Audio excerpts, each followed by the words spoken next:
Muraho neza, baje kubasuhuza mbifuriza amahoro y'Imana, imigisha ituruka ku Mana ibagereho. Jewe muhirwa, uyu munsi nkaba ngiye kubaganiriza ku bakurambere bacu 10 batubanjije b'ingenzi, noneho bidufashe kumenya ukuri nyakuri ko muri Bibiliya, kuko abantu benshi ibi bisekuruza ntabwo bajya babyitaho, basoma amazina ubundi bakikomeza bikaba umuhango. Abakurambere rero bacu 10 b'ingenzi tugomba kuzirikana, noneho tukabaheraho tureba ukuri uko kwakongera kubakwa ko kumeze kuva na kera. Abo ni Adam, Seth, Enosh, Kenan, Mahalalel, Enoch, Metusela, Lamech, Noah.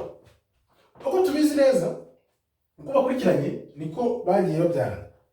Adam yabyaye Seth, mwibuka neza story ya Abeli na Gahini. Gahini amaze kwica Abeli nibwo Adam yabyaye Seth.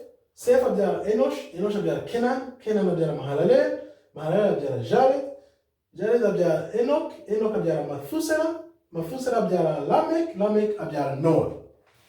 Ab'ingenzi rero twibandaho cyane, nubwo bose ari ingenzi, twavuga nko kuri Enoch yagendanye n'Imana imyaka 350. Iyo myaka yose nuko tubisoma muri Bibiliya. Aho ngaho wakwibaza uti ni gute umuntu agendana n'Imana iyo myaka magana, Imana ntigire ikimubwira ngabwira abantu batuye isi, aho abandi baje nyuma akarobandika ibitabo. Ariko tubizi Enoch afite igitabo yanditse, narakisomeye ubwanjye. Abantu benshi babuza abantu kugisoma kubera ibyo bumvise ngo ibi nibi, ngo kirigendeye kuri ibintu ibi nibi, ngo amashitani ibintu nk'ibyo. No, igitabo cya Enoch kirimo imiterere y'isi, uko yaremwe, uko isi ikora yose neza, iyo bisomye n'uko byumva neza.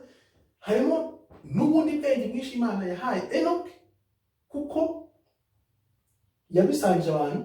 Uzagira amakenga usome igitabo cye. Enoch ni ingenzi. Metusela nawe ni ingenzi cyane, kuko ari muntu wabaye imyaka myinshi kuva isi yari kugezana n'ubu, ko yabaye imyaka 969, hafi imyaka 1000 yose. Ikindi gitangaje kuri Metusela rero nuko hari haranditswe ko urupfu rwe ruzazana umwuzure. Akimara gupfa Metusela nibwo hahise haza uyu mwuzure wo ku mugi ya Noah, ko tubizi. Of course tuzi na Noah ku gihe cy'umwuzure. Amazina yabo rero asobanura iki?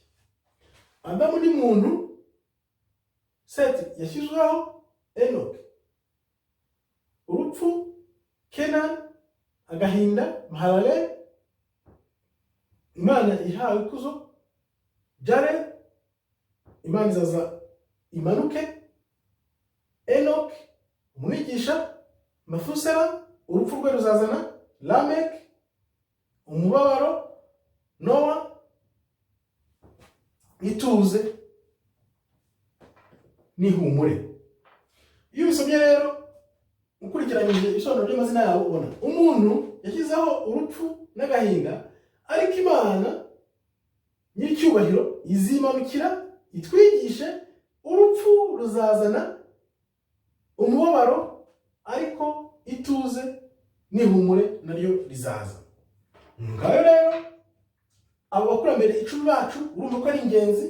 Ubu ngubu aho tugiye kwinjira kuri Noah nyirizina. Noah tuzi neza ko yari afite abahungu 3, Shem, Yafeti na Ham. Abahungu 3 rero nibo iri kuba uyu munsi muri ino si. Ibyo ubona byose bakubwira ngo ukora ibikora ibifata ibi, tega tugukorera ibi, bishingiye ku bahungu ba Noah uko ari 3. Tuzareba neza nimba Shem ari mu mwanya we, Ham ari mu mwanya we, cyangwa se Yafeti ari mu mwanya we. Aho no kuvuga aho bari mu isungu. Ese bari mu mwanya wakwiriye? Byagenze gute kugira ngo bahindure imyanya? Ni iyihe mpamvu ituma abantu bitiranya Shem na Ham? Ibyo byose tubimenye. Noneho uko ni kuzagenda twubaka ijambo ry'Imana uko ryari rimeze kuva na kera, kuko ibisekuru n'ibisekuruza uko byagiye bigenda ubu nibyo birimo biraba.